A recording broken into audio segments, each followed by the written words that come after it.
Maniac Mansion is a good game that has stood up surprisingly well over time, and it also comes with a fun high school bulletin board style foldout. Pulling triple duty as a hint book, a lore insert, and something funny you can hang up in your room, it really embodies the fun and comical nature of this LucasArts game. The art is pretty good, and it does a good job of showing you that the game centers around a diverse array of characters here. The description on the back catches your attention right away with, "Why is there a chainsaw in the kitchen? And a nuclear reactor in the basement? And disembodied tentacles hopping around?" Inside, there's the cartridge,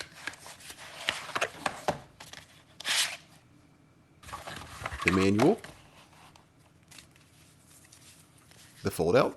The foldout's what makes this box so fun. On the front, the top just says to look this over and to make sure you buy other Jalico games. Then there's the bulletin board stuff.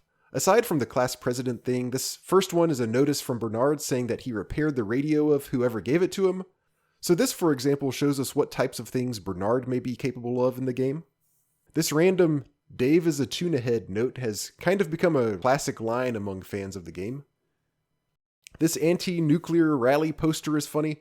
Dr. Norman Waddle will discuss the effects of radioactive waste on plant life. Could make 'em grow like crazy. This Edna Dearest advice column gives us some more hints. Someone's asking how to secure their house better, and Edna tells them to stop leaving your key under the doormat, suggesting instead to hang it from the ceiling fan because burglars will never think to look inside the house for the key. Well, we can probably assume these are places we should be looking for keys in the game.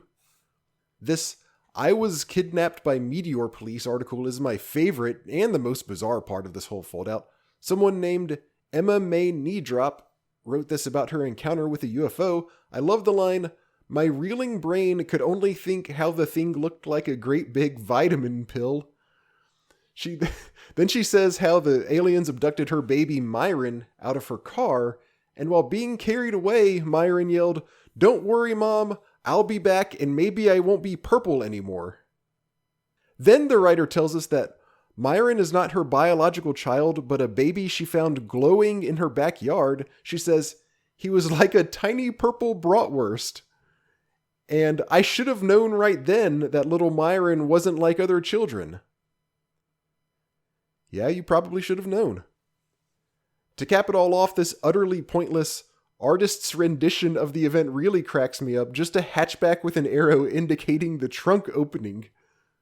Down here, there's a cool looking poster for Razor and the Scumettes. And finally, in the middle, there's one big piece of notebook paper that almost kind of acts as the send-off for the whole thing. "I need your help. Sandy's been kidnapped by Dr. Fred. Meet me at the driveway to Maniac Mansion. We've got to save her."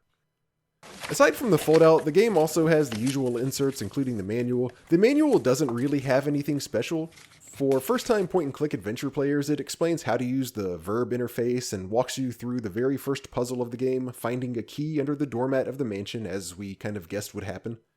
There's also a one-sentence bio for each of the characters, and a few more hints.